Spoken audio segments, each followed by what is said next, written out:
A good cup of chai to me is balanced. Everyone has their own preferences and everyone has how they take it, with milk, with sugar, whatever. It's not super milky or it's not super sweet. A good cup of tea for us is basically the masala chai that is found in Kolkata. Those trips to India as a kid, that really taught us about unconditional love, about extended family, about Kolkata, about food. Those are some of my fondest memories, to the point where it led to something like this because it just became such a big part of who we were. Okay, best cup of chai I've ever had. It was a long time ago. I think I must have been 9 or 10 years old, and we were doing the Rajasthan trip across India. And my dad actually surprised us in the middle. We met him at one of the train stations. A boy came over, he must have been 13 or 14 years old, and he said, "You want some tea?" And it was a tiny cup of tea, and it was just the best cup of chai I've ever had. The most amazing thing about chai in the States, to me, is the fact that none of those narratives are owned by South Asian people. Think about where a lot of Americans got their introduction to chai from. It's probably Starbucks, or it's probably some company that's bottling chai and selling it at Whole Foods. And none of those are minority owned. So you think about an entire product that's so deep and ancestral and important to our heritage has been exported and told by people that don't come from the culture.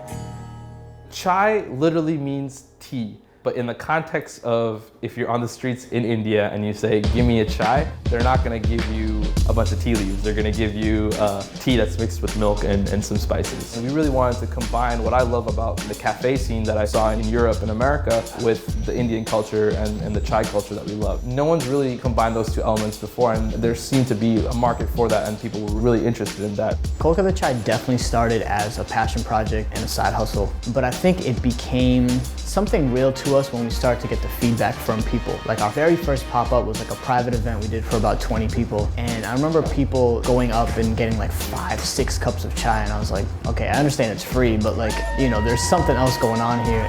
Pop-ups were a really low overhead, high efficiency way for us to learn the business, get feedback, test new products, and really just learn. Sometimes you can't deny product market fit, and that's something that we saw from this early on, was just the story we were telling and the product that we had, it just immediately fit a need for the market.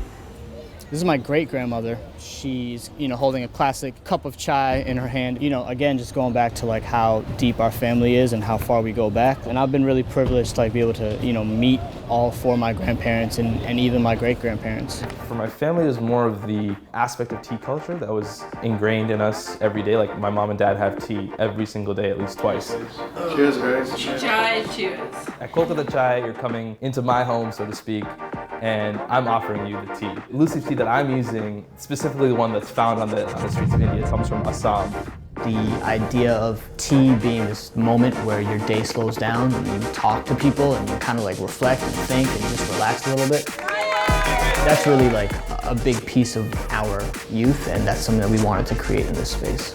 Growing up as, children of immigrants in this country, there's a wide gap between where you are and where your peers are, or the rest of the country is. And the only way I would have control over my own story would be to do something for myself. Lucky for me, I've always been the lemonade stand kid, growing up. I always wanted to do, my own thing. And I think this is like the biggest distillation of that to date, pushing that narrative forward of minority entrepreneurship and making sure that as minorities, when it comes to our culture, that we are the ones telling that story authentically. That's super important for me. We've worked through everything we've been through. It hasn't always been like great or peachy, but we found a way. We really just took what our family gave us and built something out of it.